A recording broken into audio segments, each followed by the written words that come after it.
¡Boom! Tremenda intervención de Arturo Saldívar, amigos. Arturo Saldívar ha dado en el clavo. Y es que, amigos, Andrés Manuel siempre lo dijo. El combate a la corrupción, al menos desde el lado del Poder Judicial, está peor. Y todo esto desde que llegó al poder la ministra presidenta Norma Lucía Piña. El presidente siempre ha considerado que desde la llegada de la presidenta Norma Piña, la Suprema Corte de Justicia está peor en este rubro del combate a la corrupción. Y amigos, acabamos de escuchar al exministro Arturo Saldívar diciendo que todo mundo, toda la oposición, critica, golpea, miente y tergiversan toda decisión que tres ministras que ideológicamente aparentan tener una cercanía con el presidente, pero nadie dice nada de 7 ministros que no se cansan de votar en contra a todo lo que el presidente mande a las diferentes cámaras. Y nadie dice nada. Pero esos ministros sí son combatientes del presidente. Ellos sí defienden a capa y espada la Constitución, cuando nadie más que Lenia Batres es la única que se bajó el sueldo y gana menos que el presidente. Amigos, siempre lo hemos sabido, no es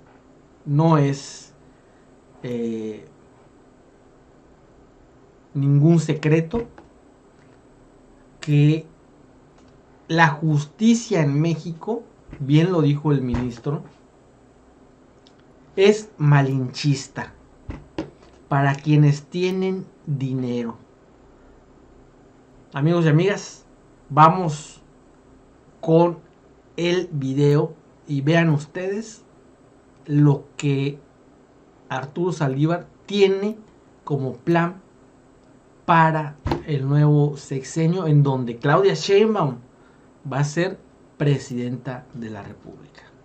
El concepto de la democratización del Poder Judicial, que coincide con el concepto general que está planteando el presidente Andrés Manuel López Obrador, pero los opositores al presidente dicen, no, es que no busca la democratización del Poder Judicial, sino el sometimiento de los ministros de la Suprema Corte a las órdenes del presidente. Es decir, esta doble percepción que hay.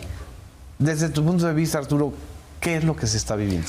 A ver, lo que estamos viviendo que es que, derivado de la polarización, hay comunicólogos, comentócratas, autodenominados intelectuales y medios de comunicación que tienen un sesgo muy marcado en contra del presidente. Así es. Y de la Cuarta Transformación.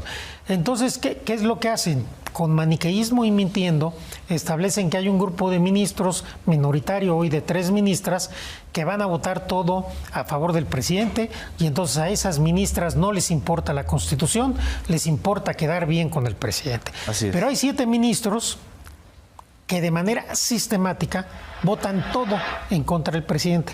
Y ahí no se hace un juicio de por qué esos 7 ministros votan siempre en contra del presidente, como si el presidente en todos los casos no tuviera la razón. Y no se analizan cuáles son los argumentos por los cuales las ministras y ministros llegan a esas decisiones. Y no se toma en cuenta que la independencia no es solamente del Poder Ejecutivo, la independencia es de los poderes fácticos, de los poderes empresariales, exacto, de los medios de comunicación, de los partidos políticos. Y habría que preguntarnos, ¿independientes de quién? Porque tan malo serían ministros que tienen una dependencia irreflexiva hacia el Poder Ejecutivo, como quienes tienen una dependencia irreflexiva hacia los poderes de oposición o hacia los poderes fácticos o hacia la oligarquía que no quiere que el país avance. Pero ellos se oponen al término democratización, como si pedir la democratización del Poder Judicial fuera, pues, prácticamente desacralizar al Poder Judicial. Es que debemos, a ver, ¿qué entendemos por democratización? Así es. Si por democratización entendemos que los jueces se voten popularmente, se puede estar a favor o en contra, pues se puede debatir. Si por democratización entendemos algo más amplio, que es que los poderes judiciales sean más cercanos a la gente, más humanos, más transparentes, más sensibles, creo que entonces estamos hablando de cosas distintas. Un poder judicial en democracia es un poder responsable, serio, cercano a la gente. Es un poder que busca que los postulados de la Constitución se hagan una realidad. Y los postulados de la Constitución están también los derechos sociales. Así es. Es decir, nuestra Constitución es un constitucionalismo social. Entonces, eso no es ni demagogia, ni populismo, ni es contrario al derecho el tratar que esos postulados, que esos principios y que esos derechos que están en la Constitución se hagan realidad. Lo dice la Constitución. Pero hay un grupo, tanto en la Corte como en la Academia, que se han apropiado del concepto de Constitución. La Constitución es lo que ellos dicen que es. No se permite otra visión distinta. Si tú votas en contra de lo que ellos dicen, entonces tú eres un vendido, tú no eres independiente, tú no eres un ministro o ministra digno o digna de llamarte así. Y si votas en otro sentido, entonces son todos los aplausos. Exacto. Pero esto no es así. Lo que hay que ver son los argumentos. Obviamente, no en todos los asuntos el gobierno o el presidente tiene los mejores argumentos para ganar un caso, pero tampoco no en todos los casos deja de tenerlos para perder todos los casos. Hay que ver cada caso en concreto y creo que las ministras, ministros están obligados a fundamentar de mejor manera sus decisiones y la opinión pública a discutir esos argumentos. Cuando yo fui ministro, los adversarios, la oposición me criticaban permanentemente por el sentido de mis votos, nunca por los argumentos. Y yo en los 14 años que fui ministro, voté siempre conforme a los mismos principios, a los mismos valores, a los mismos derechos que defendí. ¿Y recibió línea del presidente López Obrador o intento de sometimiento? Pues jamás.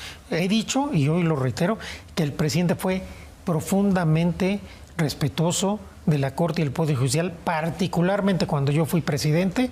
No hubo en lo más mínimo una insinuación, una presión, ninguna cuestión indebida. Él lo ha dicho, que él no se hubiera atrevido y que sabe que yo no lo hubiera permitido. ¿Y del presidente Felipe Calderón?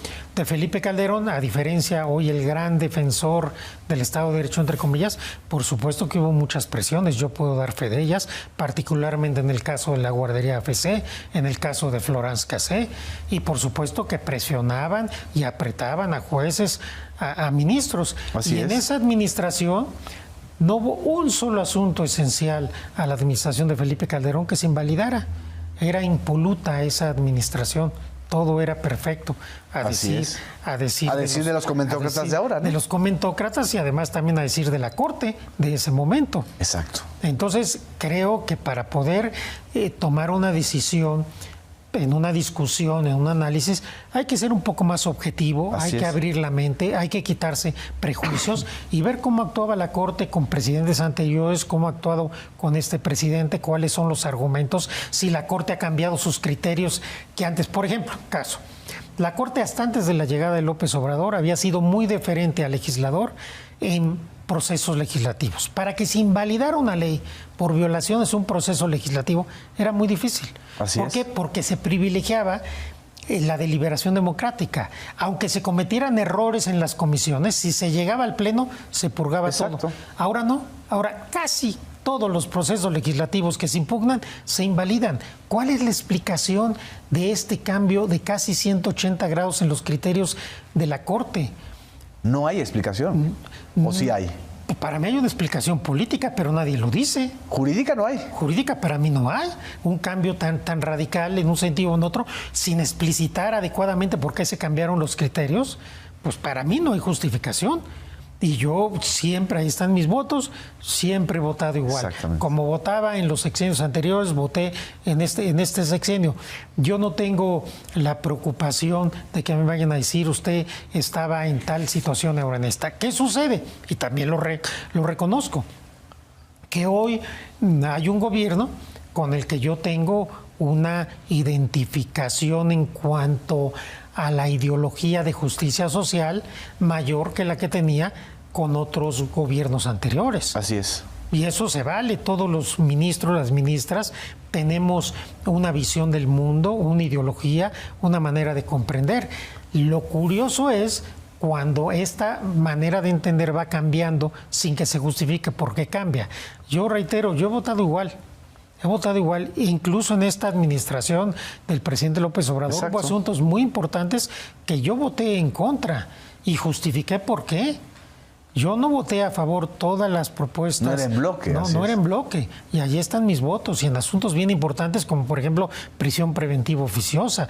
Una institución que es inconvencional y con la que no estoy de acuerdo. Y otros temas. Creo que eso es lo que tiene que tener un ministro o una ministra. La independencia se da con los argumentos. No es un partido de fútbol para que ya lleva 5 a favor y 4 en contra de Andrés Manuel o de quien sea. No.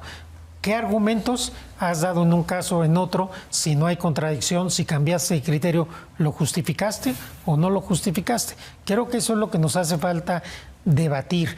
Pero gran parte de la comentocracia está muy cercana a quien hoy tiene la mayoría en la Corte y entonces son incapaces de generar un análisis constructivo y objetivo de lo que pasa en el Poder Judicial.